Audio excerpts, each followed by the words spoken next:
राति 8 बजेको जनता समाचारमा तपाईलाई स्वागत छ। नमस्कार, म प्रतिमा चौधरी। नमस्कार, म कालिका शिवाकोटी। सबैभन्दा पहिले प्रमुख समाचार। पहिरो तथा डुबानबाट मृत्यु हुनेका परिवारलाई 2 लाख रुपैयाँ राहत दिने सरकारको निर्णय। विद्यालयका क्वारेन्टिन र आइसोलेसन हटाइने। तोकिएको मापदण्ड पालना नहुँदा संक्रमणको जोखिम बढेको सीसीएमसीको ठहर। जोखिम क्षेत्रलाई सील गरेर परीक्षण बढाउने तयारी। नेपाली कांग्रेसभित्रको विवाद सार्वजनिक रूपमै बाहिरियो। विधान विपरीत कार्य नरोके आन्दोलनमा जाने वरिष्ठ नेता पौडेलको चेतावनी। भारतमा कोरोना संक्रमितको संख्यामा नयाँ रेकर्ड। एकै दिन 52,000 बढीमा संक्रमण, करिब 800 को मृत्यु। र क्यानले थाल्यो राष्ट्रिय क्रिकेट टोलीको अभ्यास प्रक्रिया। पहिलो चरणमा खेलाडीहरूको स्वास्थ्य परीक्षण गरिने।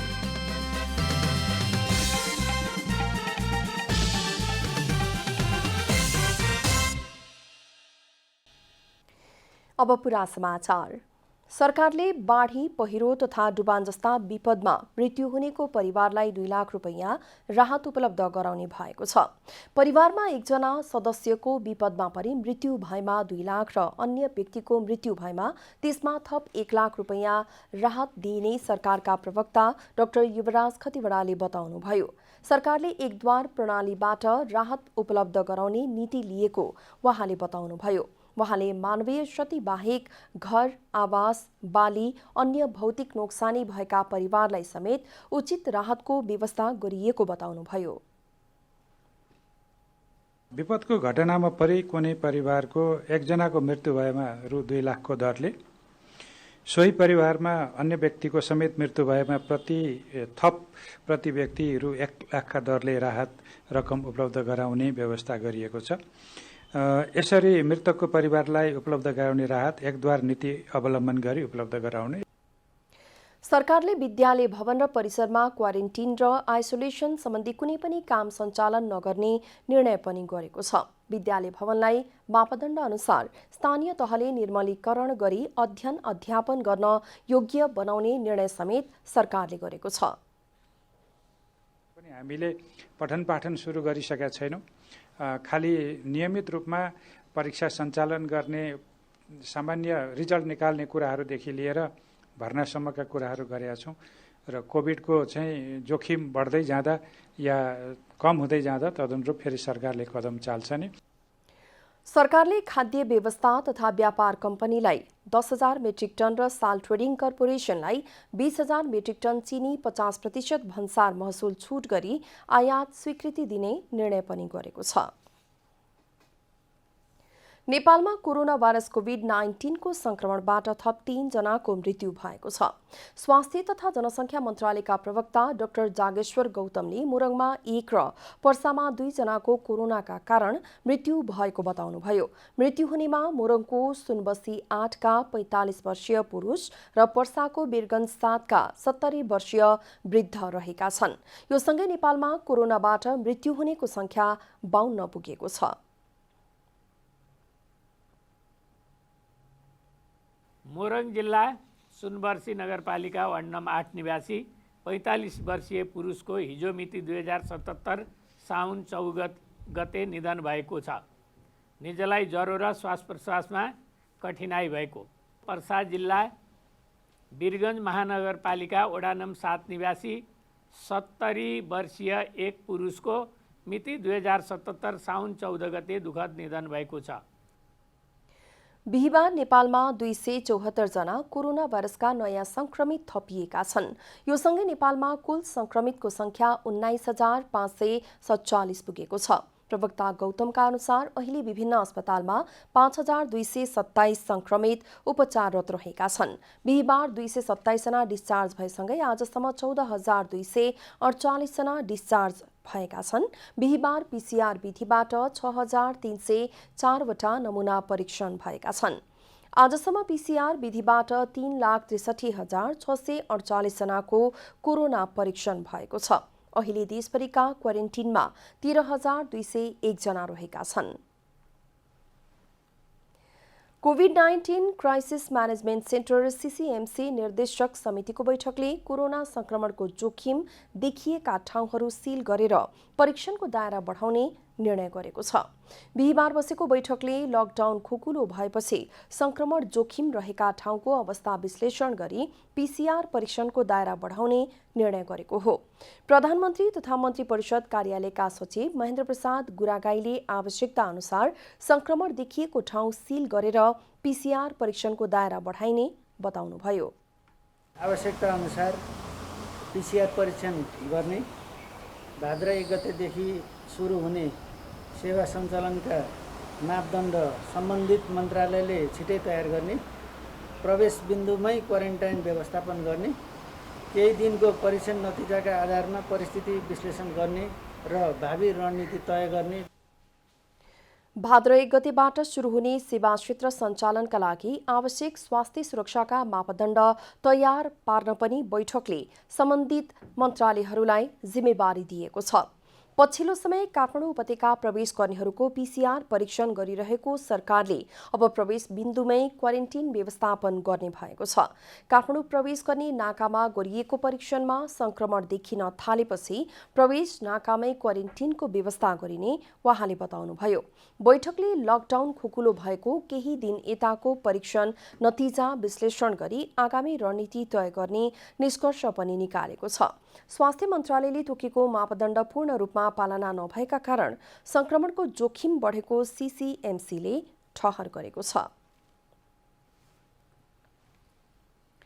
निर्मला पन्त हत्या प्रकरणमा प्रमाण नष्ट र यातना विरुद्धको मुद्दामा तत्कालीन प्रहरी उपरीक्षक डिलिराज विष्ट लगायतका प्रहरी अधिकृतहरूले सफाई पाएका छन्। बिहिबार जिल्ला अदालत कञ्चनपुरका न्यायाधीश गोपाल प्रसाद बास्तोलाको इजलासले कञ्चनपुरकी 13 वर्षीय बालिका निर्मला पन्तको बलात्कारपछि हत्या भएको प्रकरणमा भौतिक प्रमाण नष्ट गरेको आरोप लागेका प्रहरीलाई सफाई दिएको हो।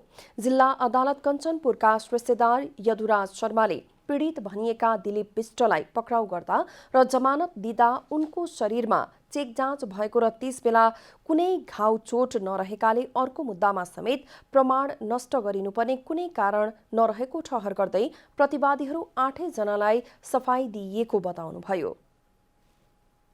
पीडित भनिएका दिलीप सिंह विष्टलाई पक्राउ गरी हिरासतमा राख्दाको बखत निजको स्वास्थ्य परीक्षण गरिएकोमा निजको शरीरमा कुनै घाउ चोट निलडाम नदेखिएको हैन।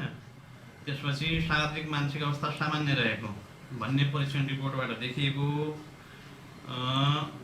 निजलाई त्यो ज्यान सम्बन्धी कसुरमा अदालतमा म्याद थपको क्रममा पटक पटक सोद्धाखेरि पनि निजले त्यो मलाई चाहिँ याद नदिएको छ, त्यस्तो चाहिँ अमानवीय व्यवहार गरेको छ, त्यस्तो भन्ने कुरा नखुलाएको। यातना दिएको अभियोगमा गत पौष 3 गते कञ्चनपुर प्रहरी प्रमुख विष्ट सहित तत्कालीन डीएसपी ज्ञान बहादुर सेठी, सीआईबीका डीएसपी अंगुर जीसी र इन्स्पेक्टर एकेन्द्र खड्का विरुद्ध मुद्दा दायर गरिएको थियो। प्रमाण नष्ट गरेको आरोपमा तत्कालीन वडा प्रहरी कार्यालय महेन्द्रनगरका इन्स्पेक्टर जगदीश भट्ट, प्रहरी नायब निरीक्षक हरिसिंह धामी, रामसिंह धामी र प्रहरी जवान चाँदनी साउद विरुद्ध मुद्दा दायर गरिएको थियो। नेपाली कांग्रेसभित्रको आन्तरिक विवाद सार्वजनिक रूपमै बाहिरिएको छ। संस्थापन पक्षधरको विरोधमा मनलाग्दी नगर्न चेतावनी दिँदै असन्तुष्ट पक्षले लिखित असहमति पत्रसहित पार्टी कार्यालयमा पत्रकार सम्मेलन गरेर विरोध जनायो।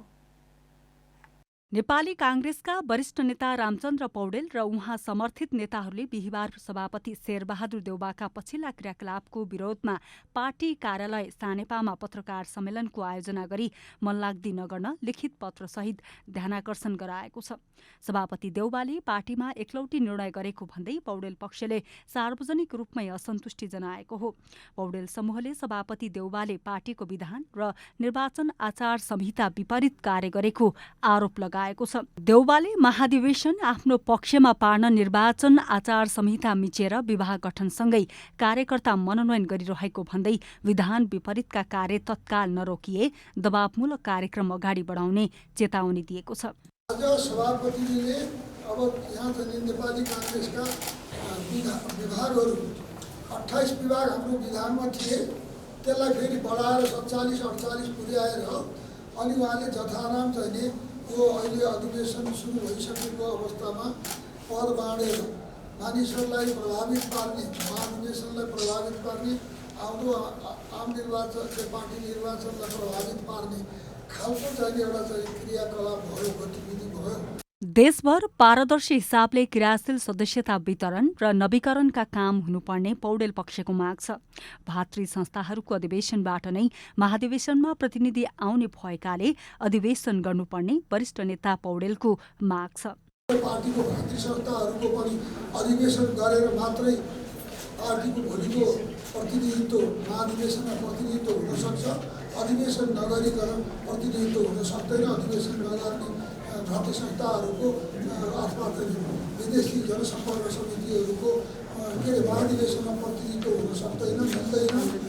किनभने महाधिवेशनले प्रतिनिधि चुन्ने भनेको छ। यहाँ लटरपटर मान्छे लिस्ट ल्याएर यहाँभित्र चाहिँ घुसाउनु पाइँदैन भन्ने हाम्रो चाहिँ एउटा प्रश्न छ। पत्रकार सम्मेलनमा वरिष्ठ नेता पौडेल र महामन्त्री डाक्टर शशाङ्क कोइरालाद्वारा हस्ताक्षरित विरोधपत्र समेत सार्वजनिक गरिएको थियो। पत्रकार सम्मेलनमा पूर्व महामन्त्री प्रकाशमान सिंह, नेताहरू अर्जुन नरसिंह केसी, शेखर कोइराला, डाक्टर मिनेन्द्र रिजाल, चन्द्र भण्डारी लगायतको उपस्थिति रहेको थियो। क्यामेरामा विष्णु थापाका साथ कमला हमाल, काठमाडौँ। नेपाली कंग्रेसको अनुशासन समितिबाट कारबाहीमा पर्नुभएका नेता गोविन्दराज जोशीले विरोधी कार्यकर्तालाई तर्साउन आफूलाई कारबाही गरिएको टिप्पणी गर्नुभएको छ। आफ्ना मान्छेलाई पार्टीमा टिकट दिएर कार्यकर्तालाई रुवाउनु हुँदैन भन्ने आवाज उठाउने र अन्यायको विरुद्धमा बोल्नेहरूलाई तर्साउन आफूमाथि कारबाही भएको बताउनुभयो। नेता जोशीले आफूमाथि कारबाही गर्ने निर्णय र पार्टीमा केही अन्य मानिसलाई प्रवेश गराउने कार्यले पार्टीभित्र इमान्दार र निष्ठावान कार्यकर्ताको उपस्थिति नहुने बताउनुभयो। यो चाहिँ के छ भने अहिलेको यो मेरो निर्णय साथसाथै पार्टीमा प्रवेश गराइएका मानिसहरूको उपस्थितिले नेपाली काङ्ग्रेसको पार्टी कार्यालयमा कुनै पनि इमान्दार निष्ठावान कार्यकर्ताको उपस्थिति हुँदैन। पार्टीलाई केही मान्छेहरूको नियन्त्रण र गठबन्धनको गुटको रूपमा विकास गरिएको नेता जोशीको आरोप छ। पार्टीलाई सिन्डिकेट बनाउने, पार्टीलाई केही मान्छेहरूको एउटा चाहिँ आफ्नो नियन्त्रणको गठबन्धनको एउटा गुटको संगठन बनाउने जो बाटोमा उनीहरू गएका छन् त्यसले अहिले सफल भएको जस्तो देखिएला, तर यसले पार्टीलाई राम्रो गर्दैन। फरक प्रसङ्गमा उहाँले अहिले कुनै पनि दलले राम्रोसँग काम गर्न नसकेको टिप्पणी समेत गर्नुभयो। निजामती सेवा ऐन र निजामती कर्मचारीहरूको आधिकारिक ट्रेड युनियनले असोज 24 गते कुनै पनि हालतमा निर्वाचन गर्ने दाबी गरेको छ। शहीदहरू मनोज झपेन्द्र सुरेन्द्र स्मृति दिवसको अवसरमा आयोजित कार्यक्रममा नेपाल निजामती कर्मचारी संगठनका अध्यक्ष भोलानाथ पोखरेलले तोकिएकै मितिमा निर्वाचन हुने कुरामा शङ्का नगर्न आग्रह गर्नुभयो। असोज 24 गते निर्वाचन हुन्छ। यहाँ जित्ने कि नजित्ने कि प्रश्नहरू उठेका छन्। कसले जित्छ त निर्वाचन? नेपाल निजामती कर्मचारी संगठनले कुन दिन हारेको छ र यो निर्वाचन हार्छ? मलाई त्यस्तो लाग्दैन। म आधिकारिक ट्रेड युनियनको कार्यवाहक अध्यक्ष हो। नेपाल निजामती कर्मचारी संगठनले कुनै पनि आन्दोलनका मोडहरूमा पराजयको सामना गर्नु परेको छैन। सधैँ विजयको सामना गरिरहेको छ, विजय हासिल गरिरहेको छ। कार्यक्रममा महिला बालबालिका तथा ज्येष्ठ नागरिक मन्त्री पार्वत गुरुङले स्थायी सरकारको रूपमा रहेको निजामती प्रशासनलाई स्वच्छ, पारदर्शी, सेवा मैत्री बनाउँदै हक, अधिकार, सेवा सुविधा कटौती नगरी समय सापेक्ष बनाउने विषयमा सरकार दृढ रहेको बताउनुभयो। उहाँले सरकार विरोधी अभियानप्रति सचेत रहन आग्रह गर्नुभयो। निजामती कर्मचारी संगठनको कर्मचारीको समस्याभन्दा पनि तपाईले देशको राजनीतिप्रति पनि तपाईको चासो राख्नुहोस्, तपाईले त्यो सुझाव दिनुहोस्। अहिले भइरहेको राजनीतिक गतिविधिहरू के हो? नेताहरूले गरेको गतिविधि के हुन्? को नेताले कस्तो भूमिका निर्वाह गरिरहेको छ यो सङ्कटलाई व्यवस्थापन गर्नको निम्ति र पार्टी विभाजनबाट रोक्नको निम्ति, सरकारको अस्थिरतालाई जुन असफलतालाई रोक्नको निम्ति हामी व्यक्तिगत पूर्वाह, आग्रह र पदसँग केन्द्रित भएर होइन, यो मुलुकको भविष्यसँग केन्द्रित भएर, यो सरकारको स्थायित्वसँग केन्द्रित भएर र पार्टीको स्थायित्वसँग विभाजनबाट रोक्नको निम्ति त्यो खालको एउटा सोच, त्यो दृष्टिकोण बोकेको नेता आजको आवश्यकता हो। कार्यक्रममा शहीदहरू मनोज झपेन्द्र सुरेन्द्रको योगदानका विषयमा चर्चा गरिएको थियो। कोरोना भाइरस रोकथाम तथा नियन्त्रणका लागि सरकारले देशभर लागू गरेको बन्दाबन्दीको 4 महिनापछि होटल तथा रेस्टुरेन्ट व्यवसाय सञ्चालनमा आएका छन्। होटल व्यवसाय खुले पनि तत्काल ग्राहक आउने निश्चित नहुँदा होटलहरूबीच अस्वस्थ प्रतिस्पर्धा हुन सक्ने देखिन्छ।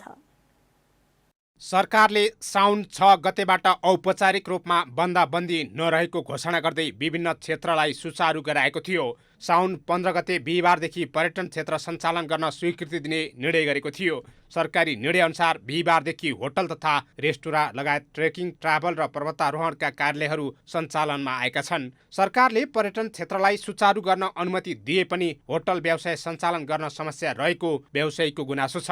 खास गरी तारे होटलका ग्राहक विदेशी पर्यटकहरू हुने तर अन्तर्राष्ट्रिय उडान सञ्चालन नहुँदासम्म होटल सञ्चालन गर्नुको कुनै अर्थ नभएको व्यवसायीहरू बताउँछन्। व्यवसायीहरूले अन्तर्राष्ट्रिय उडान सुचारू भएपछि केही पर्यटकहरू आउन सक्ने सम्भावना देखिए पनि पर्यटकलाई आफ्नो होटलमा तान्न 5 तारे होटलहरूबीच शुल्क लगायत अन्य सेवा सुविधामा अस्वस्थ प्रतिस्पर्धा हुन सक्ने र होटलहरूको गुणस्तर एवं सेवा कमजोर हुन सक्ने चिन्ता गरेका छन्। We must be very careful with our rates. We should not panic and यो रेट चाहिँ घटाउँदै उसको बिजनेस म तान्छु, उसको यताको बिजनेस यता तानी भने त्यो किसिमले गर्यो भने हामीले हाम्रो यो होटल इन्डस्ट्री बिगार्छौँ। So rate is one of the criteria. Secondly सर्भिसमा कहिले पनि कम्प्रोमाइज गर्नु हुँदैन।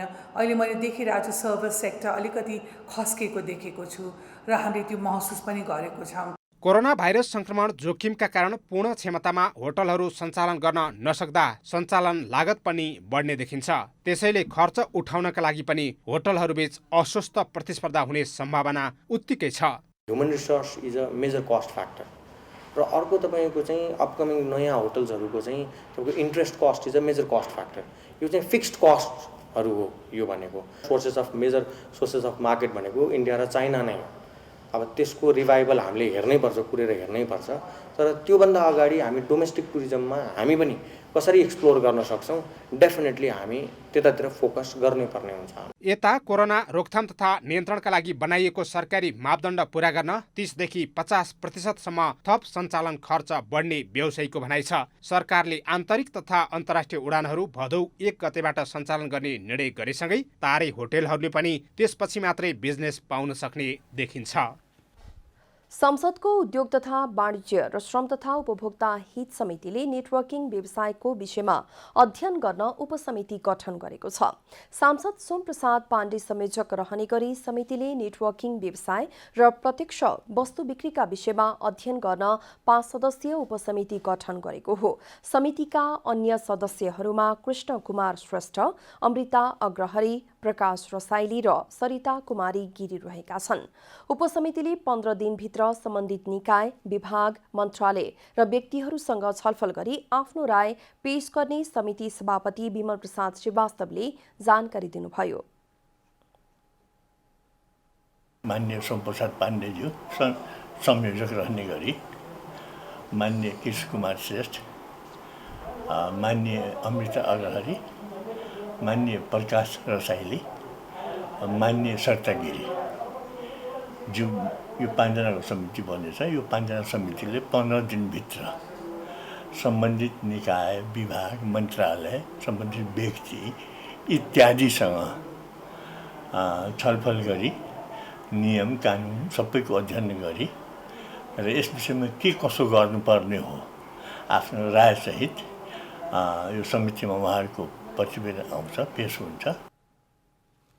समितिको छलफलमा सांसदहरूले वस्तुको प्रत्यक्ष बिक्री व्यवस्थापन तथा नियमन गर्ने ऐन 2074 अनुसार अनुमति पाएका कम्पनीहरूले नेटवर्किङ व्यवसायकै रूपमा अगाडि बढेको भन्दै आपत्ति जनाएका थिए। ऐन अनुसार अनुमति दिने काम रोक्न सांसदहरूले माग गरेपछि उद्योग वाणिज्य तथा आपूर्ति मन्त्री लेखराज भट्टले नेटवर्किङ व्यवसाय र प्रत्यक्ष वस्तु बिक्री फरक भएको बताउनुभयो।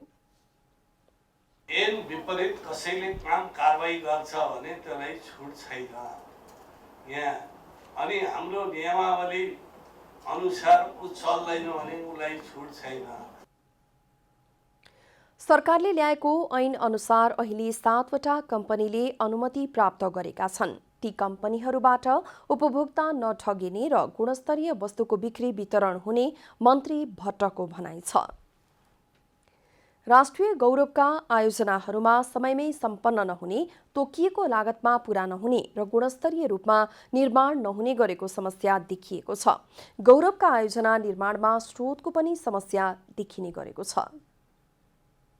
वर्षौंदेखि निर्माण सुरु भएका राष्ट्रिय गौरवका आयोजनाहरूमा कहिले स्रोत अभाव त कहिले अन्य स्थानीय समस्याहरूका कारण समयमै निर्माण सम्पन्न हुन सकेका छैनन्। संघीय संसद अन्तर्गतको राष्ट्रिय सरोकार तथा समन्वय समितिमा भएको छलफलका अनुसार आयोजनामा तोकिएको लागत, समय र गुणस्तरमा काम हुन नसकेको देखिन्छ। तर जुन हिसाबले जानुपर्ने त्यो हिसाबले जान चाहिँ हामी सकिरहेको स्थिति छैन। हामीले आशा गरे अनुसार टक्क त्यही समयमा त्यही लागतमा त्यही क्वालिटी स्तरका कार्यक्रमहरू भइरहेका छैनन्। त्यसमा हामीले गम्भीरतापूर्वक ध्यान दिनुपर्ने आवश्यकता छ। विभिन्न मन्त्रालयका सचिवहरूले स्रोतको समस्याका कारण गौरवका आयोजनाहरू निर्माणमा विलम्ब हुने गरेको बताएका छन्। लकडाउनका कारण केही आयोजनाहरू प्रभावित भए पनि अधिकांश आयोजनाको भौतिक प्रगति सन्तोषजनक नरहेको सचिवहरूको भनाइ छ। कोरोनाको कारणले केही समस्या पर्न सक्छ, बिचमा अब अर्थतन्त्र अलि चलायमान भयो, देशको आम्दानी भयो भने त पक्कै पाउनेछौँ यसमा। र अलिकति एलाइनमेन्ट विवादको हाम्रो मुख्य समस्या हो। एलाइनमेन्ट विवाद चाहिँ अब मध्य पहाडीमा पनि धेरै ठाउँ छ। माथिल्लो तामाकोसी जलविद्युत आयोजनामा 71% काम सम्पन्न भएको छ। मुख्य सुरुङका लागि परामर्शदाता विज्ञहरू ल्याउनु पर्ने भए पनि अन्तर्राष्ट्रिय उडान बन्द भएका कारण काम प्रभावित भइरहेको छ। बुढीगण्डकी जलविद्युत आयोजनामा अहिलेसम्म 32 अर्ब 27 करोड 17 लाख रुपियाँ बराबरको मुआब्जा वितरण भएको छ। बाँकी मुआब्जा वितरणका कामहरू सबै सम्पन्न गर्छौँ र यो वर्षको अन्तिमसम्ममा हामी मुआब्जाको काम पनि सक्छौँ। आयोजना निर्माणको मोडालिटी पनि तय गरेर निर्माण सुरु गर्ने प्रक्रियामा जान्छौँ। सिक्टा सिंचाई आयोजनाको 63% भौतिक प्रगति भएको छ। रानी जमरा गुलरिया आयोजनामा 48% प्रगति भएको छ। निजगढ विमानस्थलमा भौतिक प्रगति उल्लेख्य नभए पनि अदालतको फैसला आएपछि बाँकी प्रक्रिया अगाडि बढाइने भएको छ। पशुपति गुरु योजना अनुसार 84% काम सम्पन्न भएको र लुम्बिनी क्षेत्र विकासको काम 85% सकिएको छ। पुष्पलाल मध्यपहाडी लोकमार्गको 53% काम भएको छ। हुलाकी सडकको 55% काम सम्पन्न भएको छ। काठमाडौँमा 14.5 किलो नक्कली सुन र 2 पिस्तोल छाडेर भाग्ने 3 जना पक्राउ परेका छन् भने भागेको गाडी पनि प्रहरीले नियन्त्रणमा लिएको छ। काठमाडौँको कमलादीबाट मंगलबार प्रहरी चेक जाँचका क्रममा सुन, चाँदी र हतियार सहितको झोला फालेर अभियुक्त भागेको भनिएको घटनामा प्रयोग भएको स्कर्पियो गाडी प्रहरीले फेला पारेको हो। प्रहरीले रोक्न खोज्दै भागेको बा 5519 नम्बरको स्कर्पियो गाडी ललितपुरको नखीपोटमा फेला परेको महानगरीय प्रहरी परिसर काठमाडौँले जनाएको छ। यसअघि झोला फालेर भाग्ने 3 जनालाई पनि प्रहरीले पक्राउ गरिसकेको छ। महानगरीय अपराध महाशाखाले नवलपरासी पूर्वको प्रहरीसँग समन्वयमा 3 आरोपीलाई पक्राउ गरेको जनाएको हो। पक्राउ पर्नेमा दिवान पटेल, विजय पटेल र निलेश सखिया रहेको समेत महाशाखाले जानकारी दिएको छ। घटनामा प्रहरीको भूमिका शंकास्पद देखिएको चर्चा भएपछि प्रहरीले एसएसपीको नेतृत्वमा छानबिन समिति समेत गठन गरेको छ। समितिले 5 दिनभित्र प्रतिवेदन बुझाउने बताइएको छ। डडेलधुराको नवदुर्गा गाउँपालिका वडा नम्बर 1 कोटेलीमा अस्थायी प्रहरी पोस्ट स्थापना भएको छ। स्थानीयहरूले माग गर्दै आएको 20 वर्षपछि प्रहरी पोस्ट स्थापना भएको हो।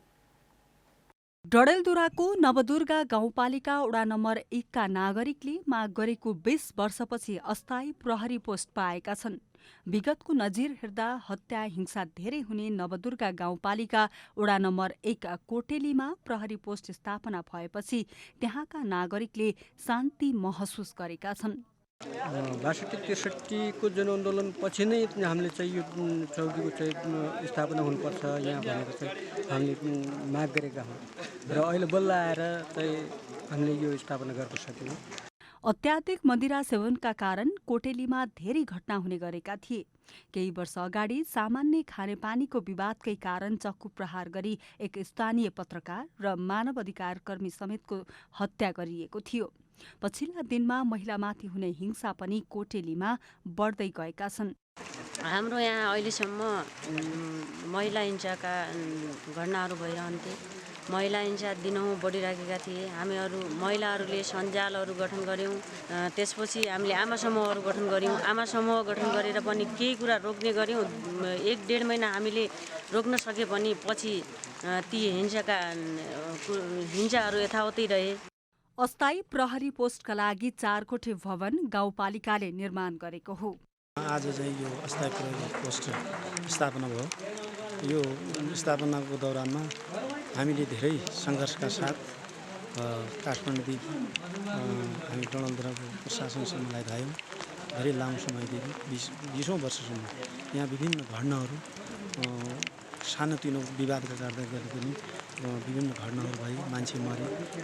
अस्थायी प्रहरी पोस्ट एरोडा, चोरा र वडा नम्बर 5 ठाँटाका प्रहरी सहायक निरीक्षकको नेतृत्वमा 5-5 जना प्रहरी खटाइएको छ। जनताको सुरक्षा सरकारको दायित्व रहेकाले प्रहरी पोस्ट स्थापना गरिएको हो। सबै प्रहरी वर्दीका नागरिक हुन्, त्यसैले प्रहरी पनि नागरिक हो। हामी बिना वर्दीका प्रहरी नै हौ। त्यसैले सबैको जनता र प्रहरी सबैको सहयोगमा यहाँ शान्ति सुरक्षा कायम गर्नुपर्छ। नवदुर्गा गाउँपालिकामा एकमात्र प्रहरी पोस्ट रहेको थियो। अब 1 स्थायी र 2 अस्थायी गरी 5 वडामा 3 प्रहरी पोस्ट स्थापना भएका छन्। डडेलधुराबाट ललित बोहराको रिपोर्ट। कतिपय व्यक्तिहरूको पहिचान उनीहरूको सोख र पेसाबाट नै हुने गरेको छ। जीविकोपार्जनका लागि मात्र नभई सोखले गरिने कतिपय कलाहरूले मानिसलाई राष्ट्रिय स्तरमा मात्र नभएर अन्तर्राष्ट्रिय स्तरमा समेत परिचित बनाइदिन्छ। यस्तै मध्येको एक हुनुहुन्छ सिन्धुलीका विश्वम्भर लामिछाने। कला र साहित्यको सर्जक हुनु सहज छैन। कला साहित्यको सिर्जना गर्नलाई उपयुक्त वातावरण हुनु आवश्यक पर्दछ। कतिपय नसोचेको विषयलाई पनि कलामा परिणत गर्न सकिने विषय बेलाबखत बाहिरिरहेका छन्। यस्तै आफ्नै सोख र छुट्टै पेसामा लाग्नुभयो सिन्धुलीका विश्वम्भर लामिछाने। लामिछानेले यत्तिकै खेर गइरहेको बोट बिरुवाका जरामा नयाँ रूप र आकार देखेपछि छुट्टै सोख पलायो। लामिछानेले 2048 सालमा एउटा रुखको जरामा जराएको सिङ, टाउको र घाँटीसम्मको आकार जस्तो भेट्टाएपछि उहाँमा नौलो कलाको विकास भयो। त्यो हो जरबुट्टा कला। आफ्नै सोखबाट जरा सङ्कलन सुरु गर्नुभएका उहाँ त्यसलाई सजाउनमै व्यस्त देखिनुहुन्छ। परिवारका सबैले उहाँको रुचि एवं कलामा साथ दिँदा लामिछाने राष्ट्रिय तथा अन्तर्राष्ट्रिय स्तरमा जरबुट्टा कलाको सङ्कलक गर्ने व्यक्तित्वको रूपमा परिचित बन्नुभएको छ। उहाँलाई के थाहा छ, रुखको जरा देखेपछि मेरो बाबालाई काम लाग्छ, बोकेर ल्याइदिन्छन्। बाबु तिमीहरू आज अलि उनीहरू पनि अलिक भर्खरै केटाकेटी हुँदा स्टुडेन्ट लाइफ उनीहरू अब उनीहरू सबै आफ्नो व्यवसायमा लागिसकेका छन्, आफ्नो काम गरेर बसिसकेका छन्। उनीहरू जङ्गल हिँड भन्दा जङ्गल हिँडिदिने, खोजेर मेरो अगाडि ल्याएर थोपारिदिने, छान्नलाई लगाउने, छानेका सेलेक्ट गरेका चिजहरूलाई बोकेर ल्याइदिने उनीहरूले काम गर्थे। बोट बिरुवाका जरा सङ्कलन गरिरहँदा आफ्नो कलाको चर्चा होला भन्ने उहाँले सोच्नु भएकै थिएन। तर बोट बिरुवाका जराहरू सङ्कलन गरी त्यसलाई सफा पारेर टेबलमा सजाएसँगै त्यसलाई हेर्ने सकारात्मक सोच र बुझाउने क्षमता बढाउँदै गएपछि उहाँको चर्चा बढेको हो। बोट बिरुवाका जरालाई सजावटयुक्त बनाउँदैमा त्यसले नयाँ रूप लिने उहाँ बताउनुहुन्छ। लामिछानेका अनुसार प्राकृतिक रूपमा निर्मित ती जराहरू एक अर्कासँग कहिले मिल्दैनन्, सधैँ अनौठो नै देखिन्छन्। यो कला अलिक दुर्लभ पनि छ। एउटा बनाएपछि अर्को बन्दैन। कसैले एउटा कला बनाएपछि मैले त्यसरी बिक्री पनि गरिनँ, किनभने यो कला बेचिदियो, काहीँ विदेश पुग्ला, कहाँ पुग्ला। फेरि यस्तै कला फेरि म मोनालिसाको जस्तो एउटा पिचबाट अर्को पिच बनाउन सकिँदैन नि त। यो कला त्यसले गर्दा अलिक गाह्रो पनि छ, कठिन पनि छ। यी कला देशको सम्पत्ति हुन् भन्नुहुने लामिछाने आफ्ना कलालाई कहिले पनि बिक्री नगर्ने अठोट लिनुभएको छ। कला बिक्री गरेपछि मैले आफ्नो मृत्यु हुन्छ भनेर मैले कला बिक्री गर्ने कहिले पनि सोच राखिनँ। यसलाई बरु व्यवस्थित कसरी गर्ने हो, संस्थागत कसरी गर्ने हो अन्तिर मात्रै लागेँ र यो दिन म मेरो देशको लागि, जनताको लागि समर्पित गरेर बिदा हुँदैछु। अहिले उहाँले 300 भन्दा बढी जरबुट्टा कला सङ्कलन गरिसक्नु भएको छ। ती कलाको बारेमा बुझाउने लिखित दस्तावेज सहितको कला राख्ने ठाउँ अपुग पर्दै गएको भन्दै उहाँले कला संरक्षणको लागि स्थानीय सरकारले सहयोग गरिदियोस् भन्ने अपेक्षा राख्नु भएको छ। जनता टेलिभिजनका लागि विष्णु थापाको रिपोर्ट। अब आर्थिक समाचार।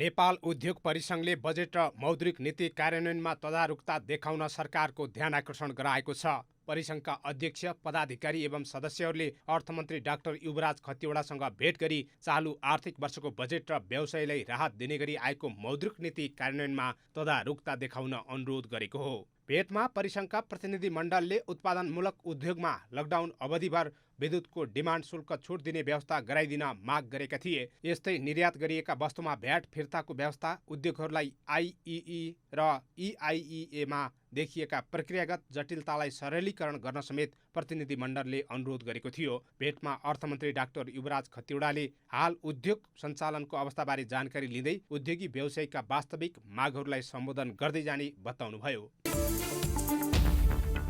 तोलामा 500 रुपियाँले बढेर बिहिबार फेरि सुनको मूल्यले नेपाली बजारमा नयाँ रेकर्ड बनाएको छ। बिहिबार छापावाला सुन प्रति तोला 79,000 रुपियाँमा किनबेच भएको नेपाल सुनचाँदी व्यवसायी महासङ्घले जनाएको छ।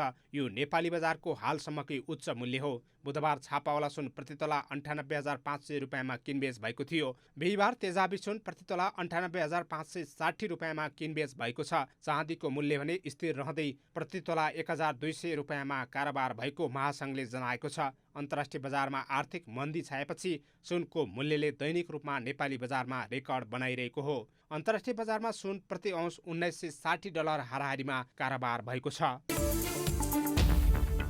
चितवनको भरतपुर स्थित गोन्द्राङमा रहेको बोटलर्स नेपाल तराई लिमिटेडमा कार्यरत 48 जना मजदुरले रोजगारी गुमाएपछि पुनर्बहालीको माग गर्दै आन्दोलन थालेका छन्। गत डिसेम्बरबाट वैकल्पिक व्यवस्था बिना आफूहरूलाई कामबाट निकालेपछि आन्दोलित भएको उनीहरूले बताएका छन्। कम्पनी अन्तर्गतको वेयरहाउस विभागमा काम गर्ने कर्मचारीले ठेकेदार कम्पनी पवन ढुवानीसँग सम्झौता गरेको थियो, तर कम्पनीले आफ्नो आवश्यकता अनुसार अन्य विभागमा पनि काम गराउने गरेको उनीहरूले बताएका छन्। मजदुरहरूले करिब 1 दशक अघिदेखि निरन्तर काम गर्दै आइरहेकोले पुनर्बहालीको माग गरेका हुन्। हाम्रो आन्दोलन भनेर सर हामीलाई अब 81 निकालियो। 48 जना हामी जुन यहाँ काम गर्दै आइरहेको प्रथमको कम्पनीबाट चाहिँ अब निकाल्ने कुरो हो यो। अब जाल जेल गरेर चाहिँ निकालिएको छ। अब कम्पनीको पोलिसी अब पुरानो मान्छेलाई निकालेपछि नयाँ मान्छे चाहिँ राख्नलाई सजिलो हुने भने त कामदार, त्यही कारणले निकालिन्छ। कम्पनीले 24 घण्टाभित्र आफ्ना माग सम्बोधन नगरे बोटलर्स नेपाल तराई लिमिटेडका सम्पूर्ण मालसामान तथा कच्चा पदार्थ ढुवानी सम्बन्धीका सवारी साधन आवत जावत पूर्ण रूपमा रोक लगाई तालाबन्दी गर्ने सङ्घर्ष समितिका सचिव प्रहलाद बर्तौलाले बताउनुभयो। साताको अन्तिम कारोबार दिन बिहिबार शेयर बजार परिसूचक नेप्सेमा सुधार आएको छ। केही दिन यता लगातार घटिरहेको नेप्सेमा बिहिबार सुधार आएको हो। बिहिबार नेप्से 7.53 अङ्कले बढेर 1439.06 अङ्कमा पुगेको छ। बजारमा क वर्गका परिसूचकहरूको मापन गर्ने सेन्सेटिभ इन्डेक्स 0.46 अङ्कले बढेको छ। बिहिबार बजारमा कारोबारमा आएका सबै समूहको परिसूचकमा सुधार आएको छ। बजारमा 189 कम्पनीका 34,30,532 किता शेयर 21,814 पटक खरिद बिक्री हुँदा 1 अर्ब 32 करोड रुपियाँ बराबरको कारोबार भएको छ। बिहिबार 9 कम्पनीका लगानीकर्ताले करिब 10% दरले कमाएका छन्। यता घोडा लघुवित्त वित्तीय संस्थाका लगानीकर्ताले भने करिब 10% दरले गुमाएका छन्।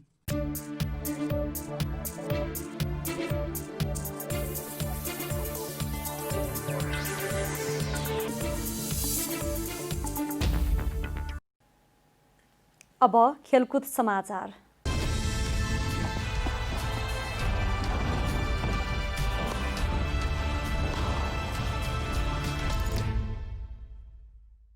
नेपाल क्रिकेट संघ क्यानले राष्ट्रिय टोलीको अभ्यासको प्रक्रिया सुरु गरेको छ। क्यानले पहिलो चरणमा खेलाडीहरूको स्वास्थ्य परीक्षण गर्दै भदौभित्रमा अभ्यास थाल्ने योजना बनाएको हो। क्यानले स्वास्थ्य मन्त्रालयको सहकार्यमा खेलाडीको PCR परीक्षण गराउने तयारी थालेको हो। क्यानले कीर्तिपुर स्थित टियु क्रिकेट मैदानमा कार्यरत कर्मचारीको पनि PCR परीक्षण गराउने योजना बनाएको छ। सरकारले आगामी भदौ 1 गतेदेखि खेलको प्रशिक्षण गर्न स्वीकृति दिए पनि नेपाली राष्ट्रिय क्रिकेट टिमको अभ्यास भने अन्योलमा थियो। कोरोना प्रभावका कारण विगत 4 महिनादेखि प्रभावित नेपाली टिमको प्रशिक्षणका लागि यसअघि कुनै योजना बनेको थिएन। यसैबीच खेलाडीको कोरोना परीक्षण भएपछि उनीहरूलाई क्वारेन्टाइनमा कहाँ राख्ने भन्ने बारेमा क्यान अझै अन्योलमा छ। अन्तर्राष्ट्रिय क्रिकेट परिषद ICCले विश्वकप क्रिकेट लिग 2 अन्तर्गत नेपाल, नमिबिया र स्कटल्यान्डको सिरिजको तयारी थालेको छ। सिरिजका विषयमा क्यान र अन्य दुई देश बीचमा छलफल समेत चलिरहेको छ। त्यसकारण पनि क्रिकेटको अभ्यास जतिसक्दो चाँडो गर्न आवश्यक छ। ICCले सबै देशलाई उपयुक्त समयका लागि भन्दै अनौपचारिक रूपमा खबर गरेको छ। सम्भवतः ICCले सेप्टेम्बरको समय उपयुक्त हुने भन्दै सबैलाई सिरिजका लागि दबाब दिन सक्छ।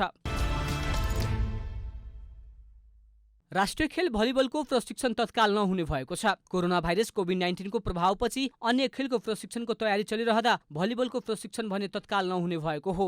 नेपाल भलिबल संघका महासचिव जितेन्द्र सिंहका अनुसार भलिबलमा पछिल्ला केही महिना नयाँ तालिका नभएको कारण प्रशिक्षणको योजना नबनेको हो। कोरोना भाइरस महामारीसँगै लगातार 4 महिनासम्मको लकडाउनले भलिबल संघले 2020 का लागि तय भएका सम्पूर्ण खेलकुद गतिविधि स्थगित गरेको हो। सरकारले भदौ 1 गतेबाट प्रशिक्षण लगायत खेलकुद गतिविधि सञ्चालन गर्न स्वीकृति दिए पनि अहिलेसम्म भलिबल प्रशिक्षण लगायतका खेलकुद गतिविधि सञ्चालन गर्न सरकारबाट कुनै पनि आधिकारिक जानकारी नआएको कारण अभ्यासमा फर्कने योजना नभएको महासचिव सिंहले बताए। नेपाली राष्ट्रिय क्रिकेट टिमका युवा leg spinner Sandeep Lamichhane West Indies प्रस्थान गरेका छन्। Caribbean Premier League CPL T20 cricket खेल्नका लागि सन्दीप आज त्यसतर्फ प्रस्थान गरेका हुन्। कोरोना भाइरसको महामारीका कारण ठप्प बनेको हवाई जहाजको कारण सन्दीपले प्रतियोगिता गुमाउने प्रबल सम्भावना रहेको थियो, तर अन्तिम समयमा चार्टर्ड फ्लाइट मार्फत उनी प्रतियोगिता खेल्न गएका हुन्। सन्दीप दक्षिण कोरिया र अमेरिका हुँदै वेस्ट इन्डिज पुग्नेछन्। सन्दीप आइतबार मात्र वेस्ट इन्डिज पुग्नेछन्। त्यहाँ पुगेपछि सन्दीप 14 दिनको क्वारेन्टाइनमा बस्नेछन्। त्रिनिडाड एन्ड टोबाकोमा हुने यस वर्षको CPL अगस्त 18 बाट सेप्टेम्बर 10 सम्म हुनेछ। यस सिजन सन्दीपले जमैका तलवाबाट खेल्नेछन्। उनी तेस्रो सिजन CPL खेल्न लागेका हुन्। ड्राफ्टबाट सन्दीपलाई जमैका तलवाले 1 करोड 57 लाख रुपैयाँमा अनुबन्ध गरेको थियो। सन्दीप आबद्ध जमैकाको पहिलो खेल अगस्त 19 मा रहेको छ।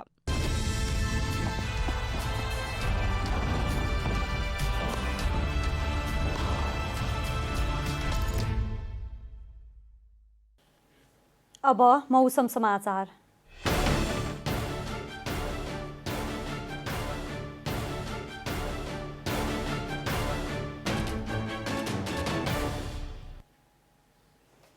आज दिउँसो देशभरको मौसम सामान्यदेखि पूर्ण बदलिरही धेरै स्थानहरूमा हल्कादेखि मध्यम वर्षा भयो।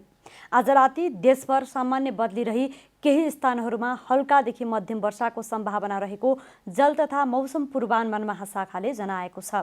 अब देशभरका विभिन्न स्थानको मौसम सम्बन्धी थप विवरण।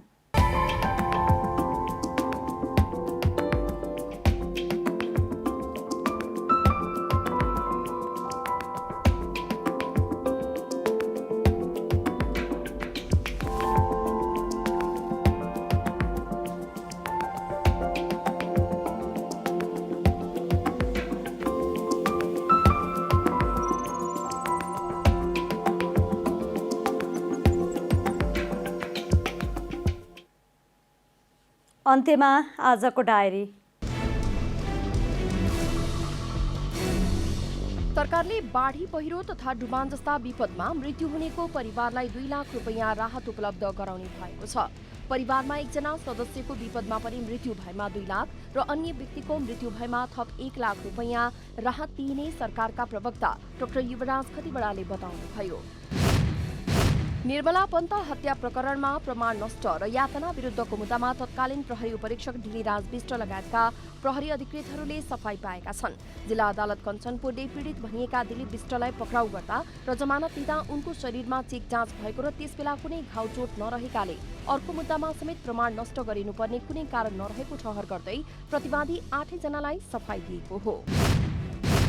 नेपालमा कोरोना भाइरस संक्रमणबाट थप 3 जनाको मृत्यु भएको छ। स्वास्थ्य तथा जनसङ्ख्या मन्त्रालयका प्रवक्ता डाक्टर जागेश्वर गौतमले मोरङमा 1 र पर्सामा 2 जनाको कोरोनाका कारण मृत्यु भएको बताउनुभयो। यो सँगै नेपालमा कोरोनाबाट मृत्यु हुनेको संख्या 52 पुगेको छ भने कुल संक्रमित संख्या 19,547 पुगेको छ।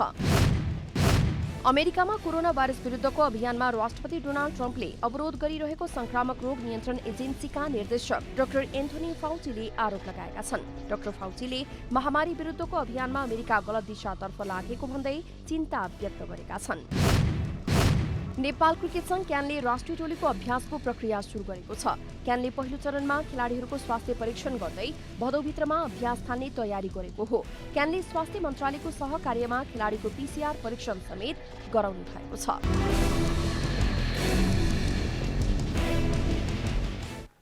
जनता समाचार अहिलेलाई यति नै। जनताद्वारा जनताका लागि प्रसारित जनता टेलिभिजनका कार्यक्रमहरू युट्युब, ट्विटर, फेसबुक र हाम्रो वेबसाइट जनतासमाचार.com मा पनि पढ्न र हेर्न सक्नुहुनेछ। सूचनामा तपाईको सहभागिता, समयमा समाचार हाम्रो प्रतिबद्धता। कोरोना भाइरसको संक्रमणबाट बस्न नियमित रूपमा साबुन पानीले मिचिमिची हात धौँ, भिडभाडबाट टाढै रहौँ। नमस्कार।